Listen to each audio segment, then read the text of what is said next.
O título de terça-feira é O Espírito de Oração de Abraão. O relato da história de Abraão é um daqueles que, quando nós lemos, podemos ver a nós mesmos refletidos nas páginas da Bíblia. Abraão não era perfeito, ele era tão humano quanto nós, com medos, dúvidas e falhas na sua vida. E apesar disso, Deus o escolheu. Imagine Abraão entrando em Canaã, uma terra povoada por cananeus ímpios e cruéis, mas mesmo nas circunstâncias mais desafiadoras, Deus assegurou a Abraão. Deus disse: darei esta terra à sua descendência. Gênesis 12, 7. E aqui nós vemos a mão protetora de Deus e o seu compromisso em cumprir as suas promessas com Abraão, mesmo quando as circunstâncias eram contrárias. Mas a caminhada de Abraão não foi fácil. Apesar das promessas de Deus, havia um caminho difícil a ser trilhado. Ele enfrentou fome, ele se deslocou de um lugar para outro e, em sua fraqueza humana, cometeu erros também.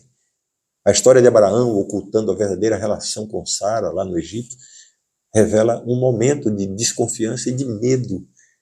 No entanto, mesmo em meio a essa falta de fé, Deus mostrou sua misericórdia, intervindo para proteger Sara. Ellen White, no livro Patriarcas e Profetas, nos ajuda a entender essa falha de Abraão. Ela nos lembra de que Abraão era tão humano quanto nós.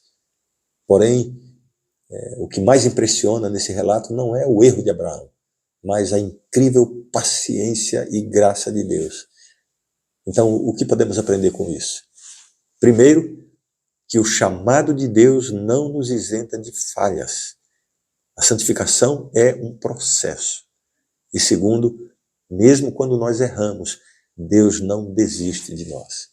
Ele continua trabalhando em nós e através de nós. Deus não desistiu de você, apesar dos seus erros.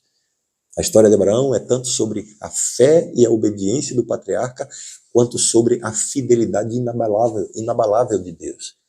E assim como Abraão, nós somos chamados a essa missão. Mesmo que às vezes falhemos, Deus não desiste de nós. A sua graça é suficiente e a sua mão continua a nos guiar, mesmo quando nós vacilamos. Agora é a nossa vez. Vamos continuar nossa própria jornada de fé, sabendo que o mesmo Deus que chamou Abraão é o mesmo Deus que nos chama e que está conosco a cada passo do caminho. Nunca esqueça disso e nunca desista da sua missão e do seu compromisso com Deus. A gente se vê amanhã. Tchau.